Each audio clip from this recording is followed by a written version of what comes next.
We are just 3.5 weeks away now from Indiana's new abortion law taking effect, but already we are beginning to see Indiana women cross state lines to get abortion care. So for tonight's big story, Illinois clinics are sharing the increased demand they're already seeing. Plus, we wanted to dig into a potential loophole allowing Indiana women to continue getting illegal medical abortions here in the Hoosier State. And tonight we're checking in with one local clinic preparing for a big change once new abortion rules take effect.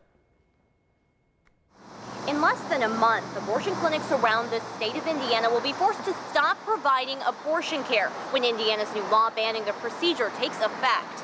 But already, pregnant women are seeking the care they need outside of the state, turning to Illinois for help. We've been kind of referring to it as a tidal wave, and anyone who's been paying attention knew that this wasn't a surprise. Julie Ewell with Planned Parenthood Illinois says all 17 of their health centers in the state have seen massive increases in demand, from 100 out-of-state patients a month up to 750 just in the first week after the Supreme Court overturned Roe. The Flossmoor Health Center, which is kind of on the eastern side of the state, close to the Indiana state border, saw its out-of-state abortion patients triple, largely from Indiana. And patients coming from Wisconsin are up to like 10 times as high. It's really been kind of incredible. Ewell says with neighboring states banning the procedure or about to, like Indiana, they're already hearing heartbreaking stories of women traveling out of state for care. A person who drove herself and 4 kids under the age of 6 to Illinois in order to access care. There have been patients coming saying that, hospitals near them are no longer even treating ectopic pregnancies. It's just created a lot of chaos and confusion and fear. But she says no matter what laws are passed elsewhere, they'll be ready in Illinois to help. Having patients come in who've just been through unspeakable difficulties and trauma, being forced to travel across multiple state lines in order to access healthcare isn't easy on anyone, but we're here for our patients and committed to serving them no matter how far they have to come. Indiana's new law banning abortions with exceptions for rape, incest, fatal fetal anomalies, and to save the life of the mother will take effect September 15th.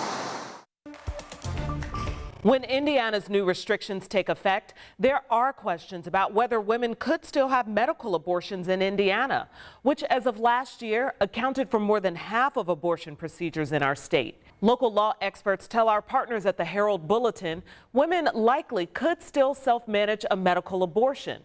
And there's 2 reasons why. So let's break those down. First, the medication will still be legal in Indiana after the ban takes effect. And second, the new law does not create penalties for women who get an illegal abortion.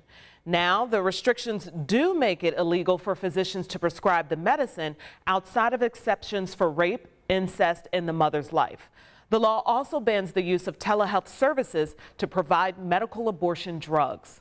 But Illinois lawmakers are working on a bill protecting doctors from losing their license. So that could shield them from penalties if they prescribe Indiana women the drugs through the telehealth programs. But Illinois does require anyone using telehealth to physically be in the state during the call. And again, the women can't face penalties for breaking Indiana law.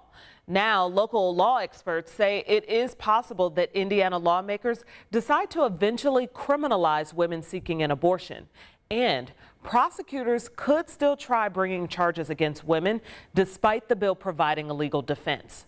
And when the law takes effect on September 15th, clinics like Whole Woman's Health up in South Bend will not be able to offer abortions anymore. But workers say they're sticking it out until the end.